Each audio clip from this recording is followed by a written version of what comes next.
अस्सलाम वालेकुम। मुझे कैसे हैं सब लोग? होप सो सब ठीक होंगे। आज हम 9th क्लास की physics according to new syllabus second chapter के एक्सरसाइज के शॉर्ट क्वेश्चंस करेंगे, मुख्तसर सवालात के जवाब। ये हमारे पास है उर्दू मीडियम वालों के लिए। फर्स्ट हमारे पास शॉर्ट क्वेश्चन है, दैट इज स्केलर और वेक्टर मिकदारों की तारीफ करें। अच्छा, ये जब चैप्टर हमने किया था तो मैंने साथ साथ आपको शॉर्ट क्वेश्चंस भी मार्क करवाए थे जो चैप्टर के अंदर एक्सरसाइज के बन रहे हैं, लेकिन उसको दोबारा से एक दफ़ा समराइज कर लेते हैं। कहते हैं स्केलर वेक्टर्स मिकदारों की तारीफें करें। अगर इसको चैप्टर के अंदर से मैं इंडिकेट करवाऊँ तो वो देखते हैं। ये हमारे पास टॉपिक था स्केलर और वेक्टर्स। तो ये स्केलर की डेफिनेशन है। स्केलर एक ऐसी तबाही मिकदार को कहते हैं जो इसकी अद्दी कीमत के जरिए मुकम्मल तौर पर बयान हो सकती है, कि जिसमें हमें सिर्फ और सिर्फ उसकी मिकदार चाहिए होती है, मैग्नीट्यूड चाहिए होती है। इसकी मिसालों में आ जाता है फासला, आ जाता है लंबाई, वक़्त, स्पीड, टेम्परेचर, एनर्जी। तो ये सारी इसकी मिसालें हैं। इसी तरह से वेक्टर एक ऐसी तबाही मिकदार है, ये निशान मैंने लगवाए हुए हैं, कि ऐसी मिकदार है जिससे मुकम्मल तौर पर बयान करने के लिए आपको अद्दी मिकदार के साथ सिमत भी बतानी पड़ती है, मतलब मैग्नीट्यूड के साथ आपको डायरेक्शन भी बतानी पड़ती है कि वो किस तरफ जा रही है। इसमें हमारे पास डिस्प्लेसमेंट, वेलोसिटी, एक्सेलरेशन, वजन, फोर्स, ये सारी मिकदारें जो हैं ये हमारे पास क्या है, वेक्टर हैं। नेक्स्ट क्वेश्चन देखते हैं, short question. Next short question है, स्केलर और वेक्टर मिकदारों की पांच पांच मिसालें करें। ये भी मैंने जो आपको डेफिनेशंस और मिसालें करवाई हैं उसी में से आप पांच पांच मिसालें बता सकते हैं, तो ये शॉर्ट क्वेश्चन भी इसी में कवर हो जाएगा। नेक्स्ट हमारे पास है वेक्टर्स की जमा का हेड टू टेल रूल बयान करें। ये हमने टॉपिक में भी देखा था, अगर इसको दोबारा से इंडिकेट किया जाए।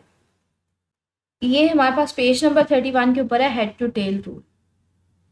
हेड टू टेल रूल है क्या कि जब भी आपने एक से ज़्यादा या बहुत से वेक्टर्स को ऐड जमा करना होता है तो आप क्या करते हैं, उनकी नुमाइंदा लाइनें खींचते हैं। किस तरह से कि एक का वेक्टर दूसरे के हेड के टेल वेक्टर के टेल के साथ मिला दिया जाता है, कि एक का हेड होता है और दूसरे की टेल होती है। उनका हासिल वेक्टर एक ऐसा वेक्टर होगा कि जो पहले वेक्टर की टेल से शुरू होकर आखिरी वेक्टर की हेड तक जाएगा। तो ये यहाँ से लेके यहाँ तक इसका आंसर है। इसको अगर बताया जाए तो ये लेक्चर देख लीजिएगा कि एक हमारे पास जो वेक्टर हमने ड्रॉ करने हैं, मतलब जिनको जमा करना है, आप एक वेक्टर लेते हो, दूसरे वेक्टर की टेल को पहले वेक्टर की हेड के साथ मिला देते हो। आप क्या करेंगे, पहले वेक्टर की टेल से लेके जो दूसरे वेक्टर है हेड तक, वहां तक जो मेरे पास वैल्यू आएगी वो हमारे पास हासिल जमा होता है, मतलब इन दोनों को जमा करके हासिल हो रहा होता है। तो ये हमारे पास होता है हेड टू टेल रूल। तो इसकी ये दो लाइनें यहाँ से यहाँ तक इसका आंसर है। डायग्राम बनाना चाह रहे हैं तो बच्चे आपकी चॉइस है, लेकिन डायग्राम बनाते हुए बच्चे इसको सिंपल रखिएगा। इसमें ये 4 सेंटीमीटर, क्योंकि शॉर्ट क्वेश्चन है ना, तो इसमें 6.8 ये वाली चीज़ें मेंशन करने की ज़रूरत नहीं है। सिर्फ और सिर्फ इसमें मेंशन क्या करेंगे आप, V1, V2 और V, कि आपने क्या बताया कि पहले वेक्टर की हेड के साथ दूसरे वेक्टर की टेल को मिला दिया है, और आप पहले वेक्टर की टेल को दूसरे वेक्टर के हेड के साथ मिला दिया। दिस इज दी सॉरी, इसी को आप हेड टू टेल रूल बोलते हैं। नेक्स्ट क्वेश्चन देखते हैं, शॉर्ट क्वेश्चन। शॉर्ट क्वेश्चन है, फासला वक़्त ग्राफ और स्पीड वक़्त ग्राफ क्या है। बच्चे ये मैंने टॉपिक जब करवाया था तब भी मैंने आपको बताया था फासला वक़्त ग्राफ क्या है, जिसमें आप ग्राफ किस किस के दरमियान बनाते हो, वक़्त और फासले के दरमियान। और स्पीड वक़्त ग्राफ क्या है, कि जिसमें आप जो ग्राफ है वो किसके दरमियान बनाते हो, वक़्त और स्पीड के दरमियान। तो अगर मैं आपको शो भी करवाऊँ इसको, ये देखिए, जैसे पेज नंबर 38 के ऊपर हमने टाइम वक़्त हमेशा अलॉन्ग द एक्स एक्सिस लेते हैं, अलॉन्ग द वाई एक्सिस आप फासला लेते हैं। तो यहाँ पे हमने ये एक ग्राफ बनाया था, ये जो स्ट्रेट लाइन थी। इसी तरह से अगर हम देखें, ये भी मेरे पास वक़्त और फासले के दरमियान का था, ये भी वक़्त और फासले के दरमियान का था। इसी तरह से हमारे पास ये उन्हीं वही सारे ग्राफ्स हैं, ठीक है, जो फासले और वक़्त के दरमियान बनाए गए हैं। ये ग्राफ जो था ये वाला, ये स्पीड और वक़्त के दरमियान था, ठीक है, जिसमें वक़्त अलॉन्ग द एक्स एक्सिस हमने लिया था और स्पीड हमने अलॉन्ग द वाई एक्सिस ली थी।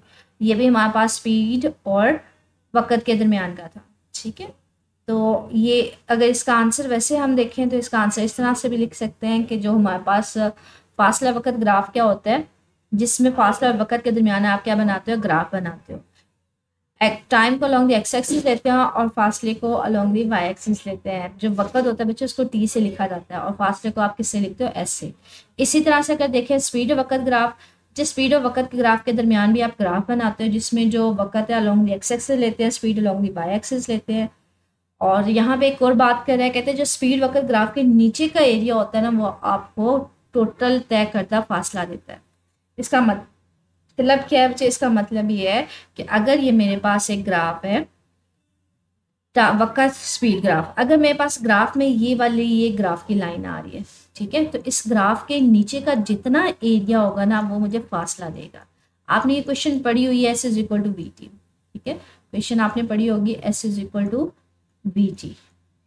ये हमारे पास क्या हमें बता रही है कि अगर आप स्पीड और टाइम लेते हो तो उसके ग्राफ के जो नीचे का पोर्शन है वो आपको क्या देता है, फासला देता है। तो यहाँ पे यही बात कर है कि उसके नीचे का जो रकबा है वो आपके पास किसके इक्वल होता है, कुल फासले के इक्वल होता है। नेक्स्ट अगर शॉर्ट क्वेश्चन देखें, जमीन पर गिरने वाले तमाम अज्जा का यकसा एक्सेलरेशन एक ही होता है, क्या इसका मतलब ये है कि भारी जिस्म हल्के जिस्म की निस्बत ज़्यादा तेज़ी से नीचे गिरते हैं। अच्छा, हमने ना ये बात पढ़ी थी जब टॉपिक किया था। एक चीज़ याद रखिएगा, शॉर्ट क्वेश्चन करने से पहले चैप्टर को अच्छे से पढ़ लीजिएगा। हमने यहाँ पे एक सिचुएशन ली थी जिसमें हमने एक बॉल ली थी और हमने एक क्या लिए फोम लिया था जिसका साइज़ काफ़ी बड़ा था, ठीक है, लेकिन दोनों का वजन सेम था। तो हमने कहा था कि जब वो ज़मीन पे नीचे गिरेंगे तो एक ही वक्त में नीचे आएंगे। क्यों? क्योंकि बच्चे जो जिनके ऊपर जो फोर्स लग रही है ग्रेविटी की ज़मीन की वो 9.8 है, दोनों के ऊपर सेम ही फोर्स लग रही है, तो दोनों एक ही वक्त में नीचे ज़मीन पे आएंगे, ठीक है। किस केस में? जब आप किसी किस्म की हवा नहीं ले रहे। अगर हवा लेंगे तो फिर ये कोई आगे आएगा, कोई मतलब कोई पहले आ जाएगा, कोई पीछे आ जाएगा। लेकिन अगर मैं किसी किस्म की हवा ना लूँ तो इनके ऊपर सिर्फ एक फोर्स लग रही है जो कि ग्रेविटी की है, तो हम कहते हैं वो एक ही वक्त में नीचे ज़मीन पे आएंगे। तो यहाँ पे ये कहते हैं ज़मीन के ग्रेविटेशन एक्सेलरेशन की वजह से कोई जल्दी कोई बाद में नहीं पहुँचता। क्यों? क्योंकि सब में एक ही वैल्यू होती है जी की, वो 9.8 होती है, इसलिए वो क्या करते हैं, एक ही वक्त में ज़मीन से टकराते हैं। नेक्स्ट शॉर्ट क्वेश्चन देखते हैं, कहते हैं वेक्टर्स मिकदारें बाज का स्केलर अंदाज में भी लिखी जाती है यानी जली हरूफ में नहीं लिखी जाती, फिर इनकी सिमत कैसे जाहिर होगी। इसका मतलब क्या कहते हैं, जो वेक्टर्स है ना उसको रिप्रेजेंट करने के दो तरीके होते हैं। उसको रिप्रेजेंट करने के दो तरीके क्या होते हैं, या तो उसको बोल्ड करके लिख देते हैं या फिर क्या होता है कि उसके ऊपर एरो डाल देते हैं, बोल्ड सॉरी। अगर मैं इसको बोल्ड करके लिखूँ, ठीक है, कि अगर कोई लेटर है उसको मैं अगर लेटर वेक्टर ए है उसको ए से रिप्रेजेंट करूँ, या तो उसको बोल्ड करके लिख देते हैं या फिर क्या होता है उस वेक्टर के ऊपर एरो डाल देते हैं। ये हमने देखा था चैप्टर में वेक्टर को रिप्रेजेंट करने का तरीका। कहते हैं अगर आप वेक्टर को सिंपल लेटर से लिखते हो, ठीक है, फिर आप इसकी डायरेक्शन कैसे बताओगे, कैसे बताओगे कि ये वेक्टर क्वांटिटी है। कहते हैं उसके लिए आप क्या करते हो, उसकी सिमत जाहिर करने के लिए आप इसके साथ अलामतें लगाते हो। फॉर एग्जाम्पल मैं इसके साथ अलामत लगा दूंगी माइनस, तो मुझे उसकी सिमत बता रहा होगा कि कोई ऑब्जेक्ट ऊपर नीचे जा रहा है तो मुझे बताएगा वो नीचे की तरफ है। अगर मैं इसके साथ माइनस लगा दूंगी वो लेफ्ट राइट जा रहा होता तो मुझे बताएगा कि वो टुवर्ड्स द लेफ्ट है। तो सिमत, ये जो प्लस माइनस साइन होता है, ये हमें साइन वो बता रहा होता है कि किस सिमत में जाएगा। इसके अलावा जो एंगल कभी हम लोग निकाल रहे होते हैं, ठीक है, जाविया निकाल रहे होते हैं, एंगल को उर्दू में जाविया भी बोलते हैं। अगर मैं 30 डिग्री है या 60 डिग्री है तो वो भी मुझे क्या बता रहा होता है कि किस डायरेक्शन में जा रहा है। तो आप क्या करते हो, अगर सिंपल आप लिखते हो मतलब साइन लिखते, मतलब सिंपल उसको सिंबल से जाहिर करते हो, अलामत से जाहिर करते हो, तो आप उसके साथ या तो सिंबल अलामतें लगा रहे होते हो प्लस माइनस की, एंगल पता कर रहे होते हो। तो ये डिफरेंट तरीके होते हैं जिसके ज़रिए आप क्या करते हो, उसकी सिमत जाहिर कर देते हो। आगे कहते हैं एक जिस्म जो है वो यकसा स्पीड से हरकत कर रहा है, क्या इसकी वेलोसिटी भी यकसा होगी, वजह बयान करें। बच्चे स्पीड और वेलोसिटी में फ़र्क क्या होता है, दोनों की मिकदारें जो मैग्नीट्यूड सेम हो सकते हैं, लेकिन ये होता है कि स्पीड में सिर्फ मैग्नीट्यूड होती है, सिमत नहीं होती। वेलोसिटी में सिमत की भी बात करते हैं, वो किसी भी सिमत में जा सकती है। तो अगर कोई स्पीड सेम है तो उसकी वेलोसिटी मुख्तलिफ हो सकती है, क्योंकि उसकी जो सिमत है वो बदल रही हो, उसकी डायरेक्शन बदल रही हो। मैग्नीट्यूड दोनों की सेम हो लेकिन इसकी सिमत बदल रही हो, इसमें तो सिमत है ही नहीं, तो इसलिए वो क्या हो सकती है, मुख्तलिफ हो सकती है। अगर एक जिस्म की यकसा स्पीड के साथ हरकत कर रहा है तो ज़रूरी नहीं कि उसकी वेलोसिटी भी यकसा ही होगी। क्यों? क्योंकि स्पीड एक स्केलर है जो सिर्फ अददी कीमत को ज़ाहिर करती है, जबकि वेलोसिटी एक वेक्टर है जो किसी जिस्म की अददी कीमत के साथ साथ सिमत से भी जाहिर किया जा सकता है। तो इसकी सिमत मुख्तलिफ होने की वजह से में भी दोनों की सिमत क्या हो, मतलब वैल्यू मिकदार क्या हो, या कह लें डिफरेंट हो दोनों एक दूसरे से। आगे कहते हैं किसी जिस्म का एक्सेलरेशन होगा जब वो हरकत कर रहा हो, यकसा वेलोसिटी के साथ कब हरकत करता है।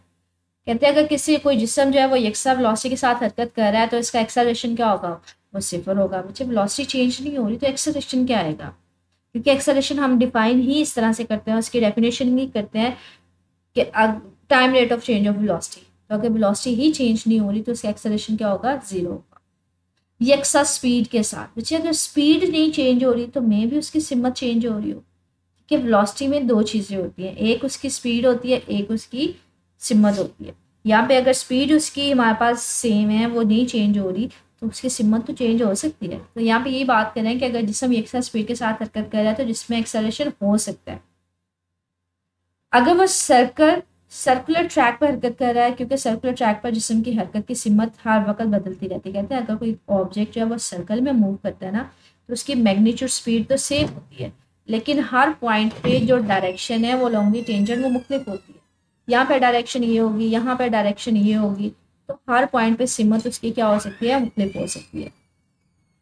तो ये हमारे पास शॉर्ट क्वेश्चन है एक्सरसाइज के। इसमें से स्टिल कोई पॉइंट पूछना हो, मिसिंग हो, तो मेरे से पूछ लीजिएगा कमेंट सेक्शन में।